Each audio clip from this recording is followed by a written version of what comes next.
10 రోజులుగా ఏపీ శాసన మండలిని కుదిపేసిన లడ్డూ కల్తీ అంశం ఎట్టకేలకు సభ ముందుకొచ్చింది. కానీ చర్చ జరగకుండానే శాసన మండలి వాయిదా పడింది. లఘు చర్చను మండలి చైర్మన్ మోషన్ రాజు ప్రారంభించగానే అధికార విపక్షాల మధ్య మాటలు మంటలు చెలరేగాయి. చైర్మన్ వర్సెస్ మంత్రి పయ్యావుల అన్నట్టుగా వాదన నడిచింది. ఇక సభ బయట కూడా వైసీపీ కూటమి సభ్యుల మధ్య సవాళ్లు నడిచాయి. తిరుమల లడ్డు ప్రసాదం కల్తీపై ఏపీ శాసన మండలిలో షార్ట్ డిస్కషన్ సందర్భంగా రగడ జరిగింది. చర్చను ప్రారంభించిన చైర్మన్ మోషన్ రాజు ముందుగా వైసీపీ సభ్యుడు చంద్రశేఖర్ రెడ్డి మాట్లాడాలని కోరారు. అయితే ముందుగా ప్రభుత్వ స్టేట్మెంట్ వినాలంటూ పట్టుబట్టారు మంత్రి పయ్యావుల. దీనిపై మండలి చైర్మన్ అభ్యంతరం వ్యక్తం చేయడంతో సభలో గందరగోళం నెలకొంది. ప్రభుత్వం ఈరోజు ఈ అంశం మీద సమాధానం చెప్పడానికి ఎంతసేపైనా సిద్ధంగా ఉంది. వినడానికి ఓపికగా ఉండండి. రోజులాగా వాకౌట్ చేసి పోవద్దండి. మా రిక్వెస్ట్ ఒకటే, వాకౌట్ చేసి పోవద్దండి. సభ సాంప్రదాయం ప్రకారం మంత్రి గారు మాట్లాడతారు. మీరు ఎంతసేపు మాట్లాడతారో మాట్లాడండి. మా సభ్యులు అంతసేపు మాట్లాడతారు. తర్వాత ప్రభుత్వం రిప్లై ఇస్తుంది. ఎఫ్ఎం గారు మీరు చెప్పేది కరెక్ట్ కాదు. ఎందుచేతనంటే మీకు తెలుసు, ఇందులో షార్ట్ డిస్కషన్ లో మంత్రి గారి స్టేట్మెంట్ ఇవ్వడానికి రూల్ లేదు. స్టేట్మెంట్ ఇవ్వాలంటూ శాసన మండలి నుంచే తనకు నోటు వచ్చిందన్నారు మంత్రి పయ్యావుల. అయితే ఆ విషయం తన దృష్టిలో లేదన్నారు చైర్మన్ మోషన్ రాజు. కౌన్సిల్ దగ్గర నుంచి స్టేట్మెంట్ ఇవ్వమని చెప్పిన తర్వాత స్టేట్మెంట్ ఇవ్వద్దు. Yes sir, it's your sir, it is your communication. That is wrong sir, it is your communication. మీ కమ్యూనికేషన్ ఇది. That is wrong document. That is wrong document. మీరు చూడకుండా రాంగ్ అని ఎట్లా అంటారు?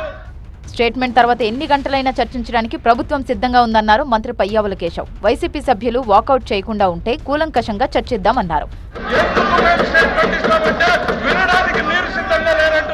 ఎందుకు భయపడుతున్నారని నేను అడుగుతాను.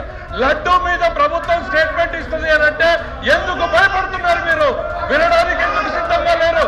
తెల్లవారుజామున 2 గంటల వరకు ఈ ప్రభుత్వం దానికి సమాధానం చెప్పడానికి, చర్చించడానికి సిద్ధంగా ఉంది. లడ్డూపై చర్చ అంటే ప్రభుత్వమే భయపడుతోందంటూ వైసీపీ కౌంటర్ ఇచ్చింది. అబద్ధాలు, దోపిడీ కోసం వాళ్ళు హెరిటేజ్ వచ్చి దోచిపెట్టడానికి కోసం ఈ అంశాన్ని తీసుకొచ్చారు. ఆ దేవదేవుణ్ణి అబాధులు సృష్టించి వీళ్ళు ప్రభుత్వం కోసం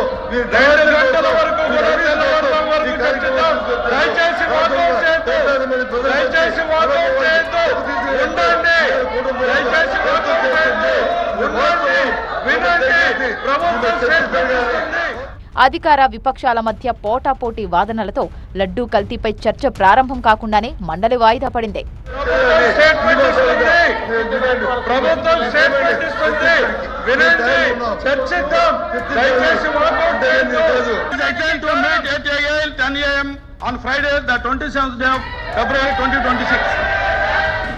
రాజకీయాల్లోకి దేవుణ్ణి లాగినందుకు టీడీపీ క్షమాపణ చెప్పాలని డిమాండ్ చేస్తోంది వైసీపీ. వాళ్ళ తప్పుల్ని కప్పుపుచ్చుకోవడానికి తప్పుడు ప్రచారాన్ని మొన్న అసెంబ్లీలో జరిగిన డిస్కషన్లో కూడా పచ్చి అసత్యాలు, అబద్ధాలు చెప్పి ప్రజల్ని మభ్యపెట్టడానికి ఇంకా ప్రయత్నిస్తూ ఉండే పరిస్థితి మనం చూస్తూ ఉన్నాము. కాబట్టి ఎప్పటికైనా చంద్రబాబు నాయుడు గారు అలాగే కూటమిలో ఉన్న మంత్రులు, ఎమ్మెల్యేలు వాళ్ళ తప్పుడు ప్రచారాన్ని ఆపండి. రాజకీయాల్లోకి దేవుడిని లాగినందుకు ఆ దేవుడిని అలాగే ప్రజలకి క్షమాపణ చెప్పాల్సిందిగా మేము డిమాండ్ చేస్తూ ఉన్నాము. లడ్డూ కల్తీ అంశంపై శుక్రవారం శాసన మండలిలో ఏం జరగబోతోంది, వైసీపీ ఏం వాదిస్తుంది, కూటమి ఏం కౌంటర్ ఇస్తోంది అనేది ఉత్కంఠగా మారింది.